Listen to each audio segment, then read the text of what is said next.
ಎಲ್ಲರಿಗೂ ನಮಸ್ಕಾರ, ಶುಭೋದಯ, ಓಂ ಶಾಂತಿ. ಆತ್ಮೀಯರೇ, ಪ್ರತಿದಿನ ಬೆಳಗ್ಗೆ ನಾವೆಲ್ಲರೂ ಎದ್ದಾಗ ಒಂದು ಫ್ರೆಶ್ ಮೂಡಿಂದ, ಒಂದು ಫ್ರೆಶ್ ಆದಂತಹ ಆಲೋಚನೆಯಿಂದ ದಿನವನ್ನು ಆರಂಭ ಮಾಡಿದಾಗ ಆ ದಿನ ಎಲ್ಲ ಉತ್ಸಾಹದಲ್ಲಿರ್ತೇವೆ. ಯಾವಾಗ ನಮ್ಮ ಮೈಂಡು ಫ್ರೆಶ್ ಆದಂಥ ಆಲೋಚನೆಗಳಿಂದ ಪ್ರತಿದಿನ ಆರಂಭ ಆಗುತ್ತೆ, ಆಗ ನಮ್ಮ ಜೀವನದ ಕನಸುಗಳು ನನಸಾಗೋದಿಕ್ಕೆ ನಮಗೆ ತುಂಬ ಹತ್ತಿರವಾಗುತ್ತೆ. ನಿಮಗಾಗಿ ನಾವು ಹೊಸದಾಗಿ ಒಂದು ಸೀರೀಸ್ನ ಸ್ಟಾರ್ಟ್ ಮಾಡ್ತಾ ಇದ್ದೀವಿ, ಇನ್ಸ್ಪೈರಿಂಗ್ ಸೀರೀಸ್ ಅಂತ.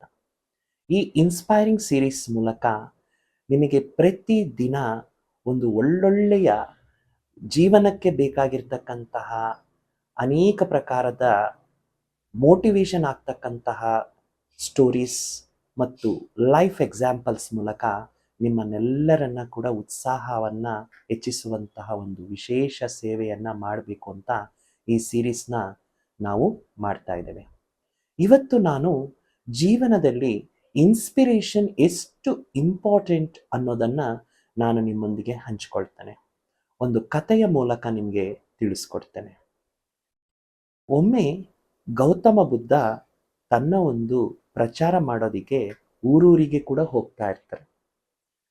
ಆ ಊರೂರಿಗೆ ಹೋಗ್ಬೇಕಾದ್ರೆ ಆ ಗೌತಮ ಬುದ್ಧನ ಜೊತೆ ಅವನ ಶಿಷ್ಯ ಆನಂದ್ ಜೊತೆಗಾರನಾಗಿ ಅವರು ಕೂಡ ಈ ಒಂದು ಬುದ್ಧನ ಜೊತೆಗೆ ಪ್ರಯಾಣ ಮಾಡ್ತಾ ಇರಬೇಕಾದ್ರೆ ಸುಮಾರು ದೂರ ನಡ್ಕೊಂಡು ಹೋದ್ಮೇಲೆ ಆ ಆನಂದ್, ಯಾರು ಗೌತಮ ಬುದ್ಧನ ಫಾಲೋವರ್ ಇರ್ತಾನೆ, ಶಿಷ್ಯ ಇರ್ತಾನೆ, ಆತ ಅಲ್ಲಿ ಒಬ್ಬ ರೈತನಿಗೆ ಕೇಳ್ತಾನೆ, ನಾವು ಹೋಗ್ತಕ್ಕಂಥ ಊರು ಎಷ್ಟು ದೂರದಲ್ಲಿದೆ, ಊರು ಎಷ್ಟು ಬೇಗ ಸಿಗುತ್ತೆ ಅಂತ. ಬಹಳ ಬೇಗ ಸಿಗುತ್ತೆ, 2 ಕಿಲೋಮೀಟರ್ ಹೋಗಿ ಸಾಕು ಅಂತ ಹೇಳ್ತಾರೆ. 2 ಕಿಲೋಮೀಟರ್ ಅಷ್ಟೇ ಅಲ್ವಾ ಅಂತ ಹೇಳಿ ಆ ಬುದ್ಧನ ಜೊತೆಯಲ್ಲಿ ಆನಂದು ಅದೇ ರೀತಿಯಾಗಿ ನಡ್ಕೊಂಡು ಹೋಗ್ತಾ ಇರ್ತಾರೆ. 2 ಕಿಲೋಮೀಟರ್ ಆಗುತ್ತೆ. ಆದಮೇಲೆ ಒಬ್ಬ ಮುದುಕಿ ಅಜ್ಜಿ ಅಲ್ಲಿ ಸೌದೆಯನ್ನ ತಲೆ ಮೇಲೆ ಇಟ್ಕೊಂಡು ಅಲ್ಲಿಂದ ಅಲ್ಲಿಗೆ ಬೇರೆ ಕಡೆ ಹೋಗ್ತಾ ಇರ್ತಾರೆ. ದಾರಿಯಲ್ಲಿ ಸಿಕ್ಕಿದ ಅಜ್ಜಿಗೆ ಕೇಳ್ತಾನೆ, ಅಜ್ಜಿ ಊರು ಎಷ್ಟು ದೂರ ಇದೆ ಅಂತ. ಇನ್ನೇನು ಬಹಳ ಸ್ವಲ್ಪ ಹತ್ರನೆಪ್ಪ, ಇನ್ನೊಂದು 2 ಕಿಲೋಮೀಟರ್ ಹೋಗು ಸಾಕು ಅಂತ ಹೇಳ್ತಾರೆ. ಅದೇ ಉತ್ಸಾಹದಿಂದ 2 ಕಿಲೋಮೀಟರ್ ದೂರನೂ ಹೋಗ್ತಾನೆ. ಆಗ ಆ ಅಜ್ಜಿ ಗೌತಮ ಬುದ್ಧ ಇಬ್ಬರು ಕೂಡ ಒಬ್ಬರಿಗೊಬ್ಬರು ನೋಡಿಕೊಂಡು ಮುಗುಳ್ನೊಗೆಯಿಂದ ಮುಂದಕ್ಕೆ ಹೋಗ್ತಾರೆ. ಈ ಆನಂದು 2 ಕಿಲೋಮೀಟರ್ ಅಲ್ವಾ ಅಂತ ನಡ್ಕೊಂಡು ಹೋಗ್ತಾ ಹೋಗ್ತಾ ಇನ್ನೂ ಒಂದು ವ್ಯಕ್ತಿ ಮಧ್ಯದಲ್ಲಿ, ಊರಿನ ಮಧ್ಯದಲ್ಲಿ ಸಿಕ್ಕಿ, ಇನ್ನ ಎಷ್ಟು ದೂರ ಇದೆ ಅಂದ್ರೆ ಇನ್ನು 2 ಕಿಲೋಮೀಟರ್ ಇದೆ ಅಂತಾನೆ. 2 ಕಿಲೋಮೀಟರ್ ಕೂಡ ನಡ್ಕೊಂಡು ಹೋಗ್ತಾನೆ. ಆಮೇಲೆ ಆನಂದಿಗೆ ಇನ್ನು ಮುಂದೆ ಹೋಗಕ್ಕಾಗದೆ ಒಂದು ಮರದ ಹತ್ತಿರ ಕೂತ್ಕೊಂಡ್ಬಿಡ್ತಾನೆ. ಆ ಮರದ ಹತ್ರ ಕೂತ್ಕೊಂಡು ಆಯಾಸದಲ್ಲಿ ಬುದ್ಧನಿಗೆ ಹೇಳ್ತಾನೆ, ಸ್ವಾಮಿ, ನೀವು ನನಗೆ ಹೇಳಿ, ನೀವು ಮೊದಲು ಆ ಒಂದು ರೈತ ನೋಡಿದಾಗ 2 ಕಿಲೋಮೀಟರ್ ಅಂತ ಹೇಳಿದಾಗ ನೀವಿಬ್ಬರು ಒಬ್ಬರಿಗೊಬ್ಬರು ನೋಡಿ ಮಗಳು ನಕ್ಕೊಂಡ್ರಿ.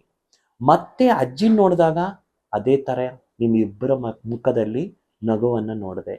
3ನೇ ವ್ಯಕ್ತಿ ನೋಡಿದಾಗ ಮತ್ತೆ ನಗುವನ್ನು ನೋಡಿದೆ. ಆದರೆ ಊರೇನೋ ಬರಲಿಲ್ಲ, ಆದರೆ ನೀವಿಬ್ಬರು ಯಾಕೆ ಒಬ್ಬರಿಗೊಬ್ಬರು ನೋಡಿ ನೊಕ್ಕೊಳ್ತಾ ಇದ್ರಿ ಅಂತ ಗೊತ್ತಾಗಿಲ್ಲ ಅಂತ. ಆಗ ಗೌತಮ ಬುದ್ಧ ಹೇಳ್ತಾನೆ, ನೋಡಾನಂದ್, ನಾನು ಈ ಊರಿಗೆ ಹೊಸದಾಗೇನು ಬರ್ತಾ ಇಲ್ಲ. ಈ ಊರು ಈಗ ನಾವಿರೋ ಜಾಗದಿಂದ ಹೋಗ್ಬೇಕಾದ್ರೆ 20 ಕಿಲೋಮೀಟರ್ ಆಗುತ್ತೆ. ಆದರೆ ನೀನು ಪ್ರತಿ ಬಾರಿ ಕೂಡ ಆ ರೈತನನ್ನ ಕೇಳದೆ, ಅಜ್ಜಿನ ಕೇಳದೆ, ಆಮೇಲೆ ಇನ್ನೊಂದು ಅಲ್ಲಿ ಓಡಾಡ್ತಾ ಇರುವಂತಹ ಪಾದಚಾರಿಗೆ ಕೇಳದೆ, 3 ಜನ ಕೂಡ ನಿನ್ಗೇನು ಹೇಳಿದ್ರು, 2 ಕಿಲೋಮೀಟ್ರು ನೀವು ತಲುಪಿಬಿಡ್ತೀರಾ ಅಂದ್ರು. ಯಾಕೆ ಆ ರೀತಿ ಹೇಳಿದ್ರಂದ್ರೆ, ನಾವು ಅವರು ಒಂದು ವೇಳೆ ಆ ರೀತಿ 2 ಕಿಲೋಮೀಟರ್ ಅಂತ ಹೇಳದೆ ಇದ್ದಿದ್ರೆ ಈಗ ನಾವು 6 ಕಿಲೋಮೀಟರ್ ನಡ್ಕೊಂಡು ಬರ್ತಾನೆ ಇರಲಿಲ್ಲ. ಇದರ ಅರ್ಥ ಇಷ್ಟೇ, ಜೀವನದಲ್ಲಿ ಯಾರಾದರೂ ಮುಂದೆ ಹೋಗ್ಬೇಕಾದ್ರೆ ಅವರಿಗೆ ನಾವು ಯಾವತ್ತೂ ಕೂಡ ಎಲ್ಲೂ ಕೂಡ ನಿಲ್ಲೋ ಥರ ಮಾಡಬಾರ್ದು, ಇನ್ಸ್ಪೈರ್ ಮಾಡಬೇಕು, ಪ್ರೇರಿತ ಮಾಡಬೇಕು. ಯಾರಿಗೆ ನಾವು ಈ ರೀತಿ ಪ್ರೇರಿತ ಮಾಡ್ತೀವಿ, ಉತ್ಸಾಹ ಕೊಡ್ತೀವಿ, ಅವರು ಹೋಗ್ತಕ್ಕಂಥವ್ರು ಎಲ್ಲಿದ್ದಾರೋ ಅಲ್ಲಿ ನಿಲ್ಲದೆ ಮುಂದಕ್ಕೆ ಹೋಗ್ತಾನೆ ಇರ್ತಾರೆ. ಒಂದು ದಿನ ಅವರ ಗುರಿಯನ್ನು ತಲುಪ್ತಾರೆ.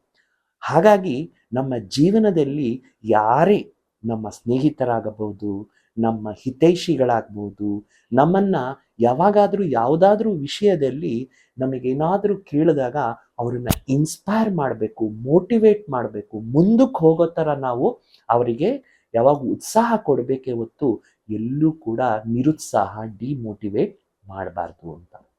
ಸ್ನೇಹಿತರೆ, ಈ ಕಥೆಯಿಂದ ನಾನು ನಿಮಗೆ ಕೊಡುವಂತಹ ಒಂದು ಸಂದೇಶ, ಮೆಸೇಜ್ ಏನು ಅಂದರೆ, ನಾವು ಯಾವಾಗ ನಮ್ಮ ಜೀವನದಲ್ಲಿ ಸೆಲ್ಫ್ ಇನ್ಸ್ಪಿರೇಷನ್ ಅಥವಾ ಬೇರೆಯವರಿಗೆ ಇನ್ಸ್ಪೈರ್ ಮಾಡ್ತಕ್ಕಂತಹ ಕೆಲಸ ಮಾಡ್ತಾ ಇರ್ತೀವಿ, ನಮ್ಮ ಗುರಿಯನ್ನು ನಾವು ಮುಟ್ತೀವಿ, ನಮ್ಮ ಜೀವನದ ಕನಸನ್ನು ನನಸು ಮಾಡ್ಕೊಳ್ತೀವಿ. ಹಾಗಾದರೆ ಮುಂದಿನ ದಿನಗಳಲ್ಲಿ ನಾವು ನಿಮಗೆ ಪ್ರತಿದಿನ ಹಂಚಿಕೊಳ್ಳುವ ಇನ್ಸ್ಪೈರಿಂಗ್ ಸೀರೀಸಿನ ಒಂದೊಂದು ವಿಷಯವನ್ನು ಕೇಳ್ತಾ ಇರಿ. ಉತ್ಸಾಹದಿಂದ ನಿಮ್ಮ ದಿನವನ್ನು ಆರಂಭಿಸಿ. ನಿಮ್ಮ ಜೀವನದಲ್ಲಿ ನಿಮ್ಮ ಗುರಿ ಮುಟ್ಟೋ ಹಾಗೆ ಆಗಲಿ ಅನ್ನೋದೇ ನಮ್ಮ ಈ ಒಂದು ಇನ್ಸ್ಪೈರಿಂಗ್ ಸೀರೀಸಿನ ಮುಖ್ಯ ಉದ್ದೇಶ. ನಿಮಗೆಲ್ಲರಿಗೂ ಕೂಡ ಶುಭವಾಗಲಿ. Thank you.